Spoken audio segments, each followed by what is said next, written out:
Hey guys, and welcome back to my channel. Today's video is going to be another book haul. I have quite the variety over here on the floor spread out around me.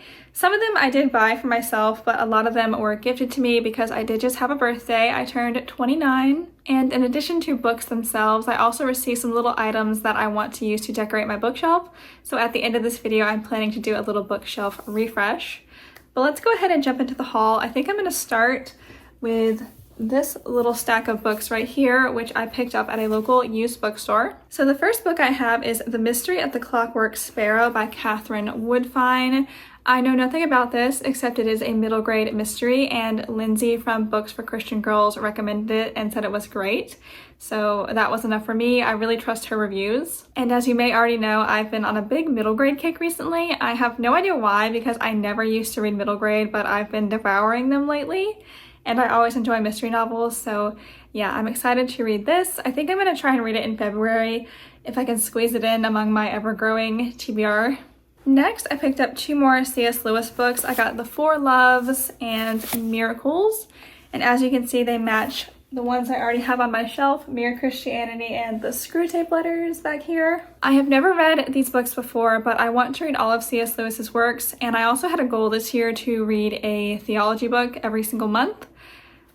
It's currently the very end of January, and I haven't read one this month, but maybe I can squeeze it in. If I can't though, I'm looking forward to reading these eventually. The next book I got is The Silent Governess by Julie Clausen, one of my favorite authors. I've become obsessed with her writing during the last couple months.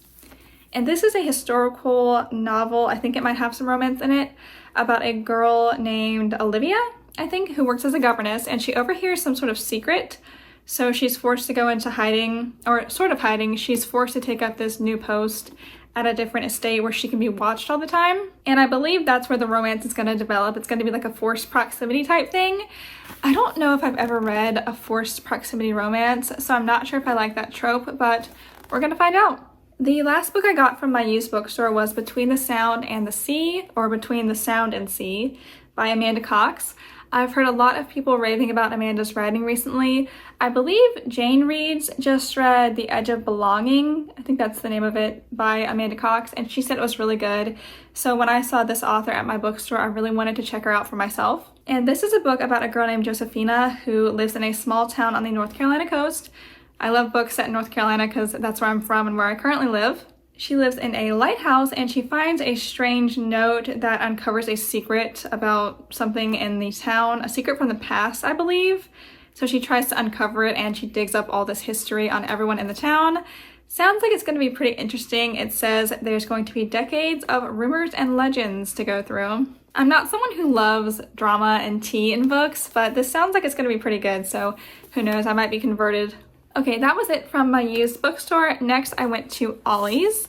And as you'll notice with all the books from Ollie's, they have this lovely neon orange sticker smack dab on the front of the book. These are really hard to remove, and they always leave a really gross sticky residue, so I might just leave it on there, especially since when you put the book on the shelf like this, you won't be able to see the sticker anyway, but yeah, that's what all those stickers are. So this book is Once Upon a Wardrobe by Patty Callahan. I think that's what that says. Yeah, Patty Callahan. And I heard about this book from Whitney from Whitney's Reading Journey, and also Amanda from Book Lover Amanda. I will link all these channels I mentioned down below, by the way. They both said that this book was really good, but very heart-wrenching. It piqued my interest because it's obviously Narnia-based, and I love Narnia and C.S. Lewis. So this book is about a girl named Meg who is a student at Oxford while C.S. Lewis is teaching there. And her little brother becomes obsessed with Narnia and wants her to find out more about where the Narnia world came from. So Meg goes to C.S. Lewis to ask him about Narnia for her brother. I think it's going to be really interesting. I will probably keep some Kleenex on the ready. I don't read a lot of sad books, but every once in a while a tearjerker is good for the heart, I feel. I'm also going to try to read this really soon because it definitely looks like a winter book. There's snow on the cover, so I want to try to read this before winter is over. Next up from Ollie's, I got Dead and Gondola by Anne Claire. I heard about this book from Lauren Jean here on YouTube. It's a cozy mystery. Lauren said it was really good, so I was like, okay, I have to get it because I love cozy mysteries, and once a book has been vetted by a booktuber that I trust, I'm pretty much sold. I have never read anything by this author before. It does say this is a Christie Bookshop mystery, so I'm assuming this is a series, but I really don't know. I know nothing about this at all, except that it involves a bookshop and I love bookish books. So looking forward to this. And again, another winter book. Gonna have to cram it into that February TBR. Wish me luck. The last book I got from Ollie's is not really a book, it's a sticker by number book. I love to do these for relaxation. I already own several of these. I usually get them offline though, but Ollie's had them for $5, which is like half the price I've been paying for the ones online. So I had to grab one. I got this Under the Sea theme, and it's very simple. It just has little pictures, and then there's stickers in the back that you just peel off and stick down. I find it very relaxing, and I was super excited to see this at Ollie's, so I grabbed one. Okay, the next book I have is The Red Monarch by Bella Ellis, and how pretty is this cover with that gold foiling? So this book was gifted to me by my friend Beth. Hey Beth, if you're watching this. And she and I have been buddy reading this whole series together. This is book number 3. The first book is called The Vanished Bride, and the second one is The Diabolical Bones. And this book series follows the Bronte sisters, Anne, Emily, and Charlotte. Yes, the Bronte sisters of literary fame. In these books, they're turned into detectives, as they call them. They investigate different things like disappearances and supposed murders and whatnot. It's really fun. This writer, Bella Ellis, that's her pen name. I'm not sure what her real name is, but she's a great writer.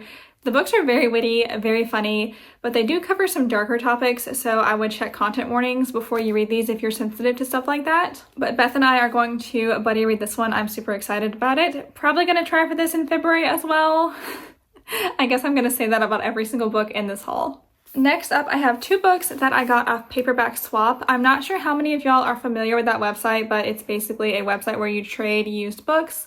I've been using it for a couple years now and I really like it. I think you can do referral codes for free swaps, so I will put my referral code down below just in case I can save y'all some money that way. So the first book I have from Paperback Swap is Where Hope Dwells by Elizabeth Ludwig, and this is the second book in the Sugar Creek Amish Mystery series. I started this series last October, I want to say, and I read the first book, couldn't find the second one, so I read the third and fourth. Then I finally found this book on Paperback Swap, so I went ahead and got it so I can catch up on the series. This is a really cute, clean, cozy mystery series, and they don't usually involve murder. At least none of the ones I've read so far involve murder. It's more like secret notes or mysterious notes, missing people, things like that. So it's a little less dark than your typical cozy mystery, which is nice. And my favorite thing about this series is there is a couple in here that I love. I ship them together so hard. They aren't officially together as of yet in the series, but I will read as many books as it takes to see them together, honestly. I will read for the rest of my life if I have to. The second book I got from Paperback Swap is kind of random, I guess. It's Krakatoa, The Day the World Exploded by Simon Winchester. I have mentioned on my channel before that I like to read about random historical topics. I get really fixated on a single topic and I'll read a bunch of books on that one topic for like months and then I'll move on to the next thing. Recently it's been the space shuttle, but I'm getting kind of towards the end of the information on that, so I decided to move on to my next topic of interest, which is Krakatoa, and that's why I picked this book. I will say for a used book, this is in like mint condition. I don't think the person that sent this to me ever read it. I mean, the spine is not even cracked or anything. But I am looking forward to this. It does have pictures, which I always enjoy in a nonfiction book. It also has some letters and graphs and stuff like that, so hopefully that'll help me understand all the science behind this volcanic eruption. All right, and on to the last stack of books. These are all gifted to me. So the first one I have is Shadows of Swanford Abbey, also by Julie Clausen. I am so excited about this one. It says on the back, this is Agatha Christie meets Jane Austen in an atmospheric Regency tale brimming with mystery, intrigue, and romance. As I already said, I love mystery novels, and y'all probably know I love Jane Austen, so this sounds like it's going to be right up my alley, and Julie Clausen's a great author. I really enjoy her work, so I think this is going to be a great read for me. And then I got The Innkeeper of Ivy Hill, also by Julie Clausen. Y'all probably heard me talk about An Ivy Hill Christmas by Julie Clausen. I read this last December. This is, I think, the 4th book in this little series, but it's not, you can read this as a standalone. You don't have to read this with the rest of the book, so it's not a spoiler. I loved this book, and this is what got me hooked on Julie Clausen's writing, so I wanted to read the whole series and not just the little novella. So I got the first book in the series right here, and this is quite a chunky book. I don't know if y'all can tell. 428 pages, yeah, quite chunky, but I'm really excited. I can't wait to learn more about the characters from this novella. because there were quite a few, and from the way they were talking, I could tell that they all have really in-depth backstories, and I'm excited to learn about them. Moving right along, we have The Unquenchable Flame by Michael Reeves, and the little subtitle is Discovering the Heart of the Reformation. This is a book about a lot of the prominent people from the Reformation, so Luther, Zwingli, Calvin, etc. It examines their ideas and kind of talks about their lives. So I think it's going to be really good. I did request this book specifically as a gift, and I thought it was going to be bigger, like a tome type thing, but it's quite thin. It is, let's see, 191 pages, so not very big at all, but I'm sure it'll still be packed with information. And maybe I should read this for my January theology read. I might actually be able to finish it. We'll see. The last physical book I have to show y'all is The Frozen River by Ariel Lawhon? Never mind. It's an H, not an S. I've seen this book all over booktube, and I think I also saw it specifically on Lauren Jean's channel. I've heard it was really good, and it sounds very interesting. It's set in Maine in 1789, and it follows a woman named Martha who is a midwife. And in this book, she's investigating a death that was ruled accidental, but that she does not think was accidental. So, should be pretty interesting. I don't really read historical fiction of this type with like legal stuff going on. I kind of avoid legal books in general because I find them a bit confusing. But hopefully this one won't go too far over my head. Anyway, I'm excited to see what all the hype is about. I honestly don't read that many hyped books, popular books, mostly because I shop almost exclusively thrifted books and used bookstores. So a lot of the newer stuff is not available to me, but I have this, so I can read it. And the last book I want to talk about, I don't have a physical copy, but I did buy the Kindle version. It's The Burning of Rosemont Abbey. I'll put a picture up on the screen right here, or maybe over here. I'm not sure, wherever it looks better. I don't recall the name of the author right now, but I've heard about this book a lot on Christian BookTube, and it sounds really good. It's a 1950s, I believe, mystery where Rosemont Abbey burns down and our main female character investigates it because I think her brother is implicated in the arson, but he didn't really do it, so she wants to investigate. It sounds really good to me, and the cover is gorgeous, so yeah. Looking forward to that as well. Will I get to it in February? Nobody knows. I am thinking about doing a reading vlog for that book though, since it has been so popular. I'd like to give my thoughts on it. So if you'd like to see a reading vlog for that one, please let me know down below. Okay, now for the non-book items that are gonna go on my bookshelf.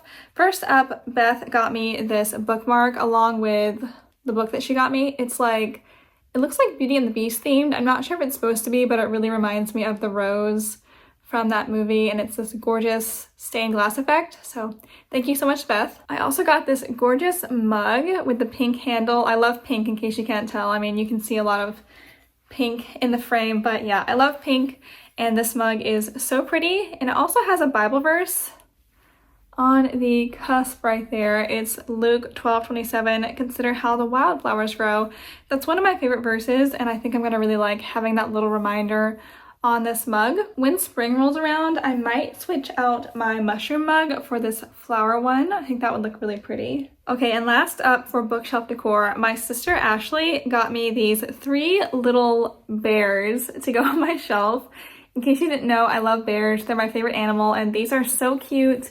They're little hand-carved wooden statuette type things. There's a black one, a brown one, and a little white polar bear, and they each have a different expression. They're so cute. I'll try to put up a close-up clip while I'm talking about this, and I think they're gonna be a perfect fit for my shelf back here. So now we can reorganize this shelf. As you can see, my top shelf is pretty bare.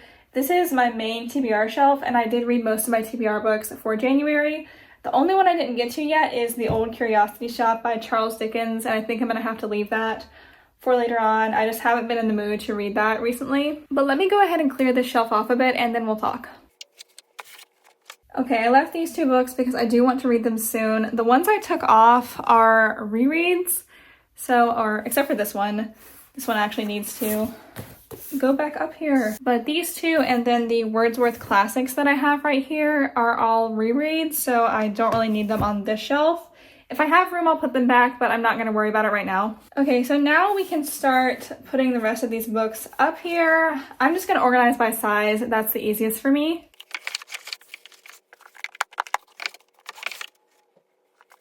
I kind of also want to switch out my little book stands. I have this white one with the screw tape letters on it, and then this acrylic one with Mere Christianity. So I kind of want to put Dead and Gondola up here. Oh, actually, no, I don't because of the Ollie sticker. Never mind. What about the Clockwork Sparrow book, though? That might be fun. Yeah, I really like that blue color, so I'll put that up on the shelf right here, and then I'll move Mere Christianity onto the shelf.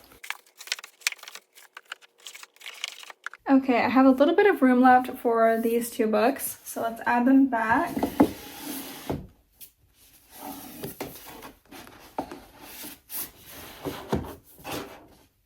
My little book stand. Of course, I have to put back my tiny bottle of Tabasco because this is the only spice you'll ever find on my bookshelf. Going to put my new bookmark up in my bookmark mug. And then my little bears, I'm not sure if I want to spread them out or just put them in the middle.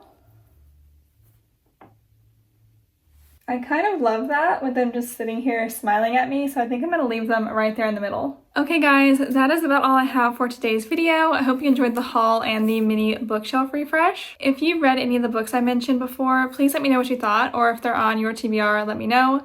I'm always interested in what books we have in common. Thank you so much for watching, and I will see you next time. Bye!